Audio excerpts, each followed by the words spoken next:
Қайырлы күн достар, бүгін біздің қарастыратын тақырыбымыз тұтынушы құқығы. Яғни екі субъект арасында бұл жерде тұтынушы бірі, екіншісі дайындаушы. Осы екі субъект арасында қарым-қатынас реттейтін құқық түрі бұл бізде тұтынушы құқығы болып табылады. Тұтынушы дегеніміз затты сатып алатын адам, дайындаушы, сатушы сол затты өңдеп, шығарып немесе сататын адам. Жалпы енді затты сатып алмас бұрын оның сыртқы түріне немесе жарамдылық мерзіміне назар аударамыз. Жарамдылық мерзіммен сатылып жатқан тауарға байланысты болуы мүмкін. Үстем өнімдер болса бір ай немесе бірнеше тәулік, одан кете береді, мәселен бір ай, бір жыл, тағысын тағы. Бұл дегеніміз бұл жерде жарамдылық мерзімі. Кейбір зат сатып алған кезде оның кемшілік тұстарды байқауымызға болады. Мәселен, орысша айтқанда бракованный товар дейміз ғой. Егер де осындай кемшілік тұстары болса тауардың, онда яғни сатқан адамға, сатушыға міндетті түрде жүгінуімізге болады. Сол сатқан адам оның орнын толтыру керек, немесе сол товарды алмастырып беруге тиіс. Сонда кейбір тауарларда кепілдік мерзімі көрсетіледі. Көбінесе бұл жерде техникалық тауарлар ғой. Бұл жерде бір жыл, 2 жыл немесе одан да көп мерзім көрсетілу керек. Яғни сол аралықта ақау пайда болса немесе бұзылып қалатын болса, онда сатушы міндетті түрде бұл тауарды алмастырып беру тиіс, немесе ақшалай қайтару керек. Орнын толтыруы тиіс. Жалпы тарих беттерін үңілетін болсақ, ең алғаш рет осы тұтынушылар құқығын қорғау элементтері Хаммурапи заңдарында кездеседі.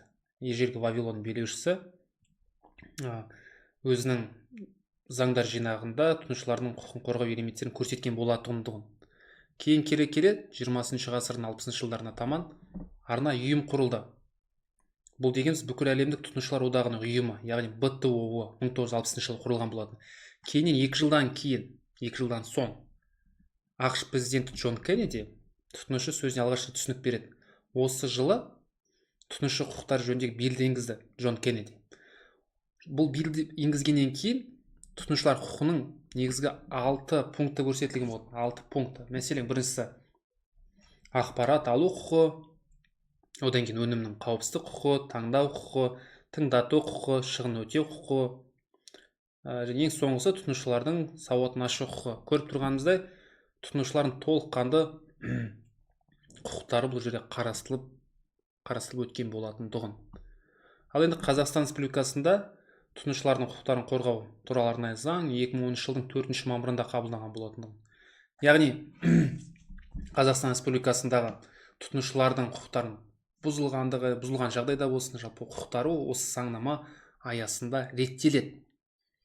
Сонымен қатар Қазақстан Республикасында Қазақстан тұтынушылардың ұлттық лигасы өз жұмысын атқарады. Ешқандай тұтынушылардың құқықтары бұзылмауына жол берілмеу бойынша. Жалпы енді бұл жерде тұтынушылардың құқықтарын көруімізге болады. Қандай құқықтар көрсетілген? Қысқаша қарастырып өтейік. Біріншісі бұл бізде тауарларды иеленуге еркін шарт жасасуға, тұтынушылардың құқықтарын қорғау саласын сауаттандыруға, тауар туралы ақпарат алуға, яғни қандай да бір тауар туралы ақпаратты сатушыдан аламыз, одан кейін қауіпсіз тауар алуымызға толыққанды мүмкіндігіміз бар, және тауарды еркін таңдауға ешқандай мәжбүрлеу болмау керек. Ал енді сатушының қандай міндеттері бар? Бұл жерде біріншісі тауар міндетті түрде дейді, міндетті түрде қазақ тілінде және одан кейін орыс тілінде көрсетіп берілуі тиіс ақпарат. Ана тілімізде міндетті түрде тауар туралы анықтама болуы тиіс. Екіншісі тауардың қауіпсіздігі қамтамасыз етілуі тиіс. Яғни қауіпсіз тауар міндетті түрде болу керек. Үшіншісі тауарды еркін таңдауға қамтамасыз етуге ешқандай мәжбүрлеу болмауы қажет. Мәселен, мен бір сатушы болайын, сізге мәжбүрлі түрде өзіміз затымды сата алмаймын. Бұл сіздің еркіндігіңізді, яғни сіздің құқықтарыңыз бұзылуына алып келеді. Оған жол берілмейді. Төртінші, тауардың тиісті сапасын қамтамасыз етуге. Тауар сапалы болу керек. Адамның денсаулығы бірінші очередте. Сол себепті тауардың барлық қауіпсіз болу керек және сапалы болу керек. Және бесінші міндеті бұл бізде тиісті емес сападағы тауардың ауыстырылып беруін немесе қайтарылуын қамтамасыз етілуі. Яғни белгілі бір кемшіліктер болған жағдайда сатушы міндетті түрде тауарды алмастырып беру қажет. Әрмен қарай. Жалпы енді Қазақстан Республикасында тұтынушылардың құқығын қорғау мәселесімен айналысатын арнайы органдар да бар. Бұл денсаулық сақтау министрлігінен бастап, ұлттық банк бар, Қазақстан Республикасының білім және ғылым министрлігі, жергілікті атқарушы органдар, Қазақстан Республикасының ұлттық экономика министрлігі, осы органдар тұтынушылардың құқықтарын қорғау мәселесімен айналысады Қазақстанда.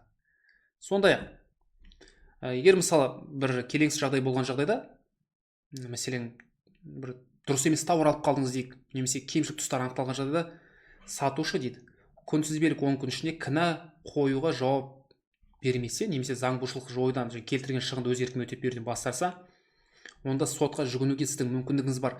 10 күн беріледі сатушыға белгілі бір келтірілген шығынды өз еркімен жоюға. Егер осы жағдайда жойылмаса 10 күн ішінде, онда сіздің сотқа жүгінуіңізге толыққанды құқыңыз бар. Мәселен, мынандай жағдаяттар бар. Қайтаруға жататын тауарлар бар, және қайтаруға жатпайтын тауарлар бар. Мәселен, экранда қайтаруға жатпайтын тауарлар түрлері көрсетілген.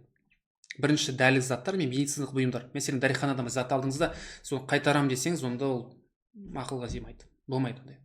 Одан кейін ұялы байланыс абоненттік номерлар болсын, сим карта, ол да қайтаруға жатпайтын тауар түріне енеді. Үшінші, кешірім сұрайын, шұлықтар мен іш киімдер.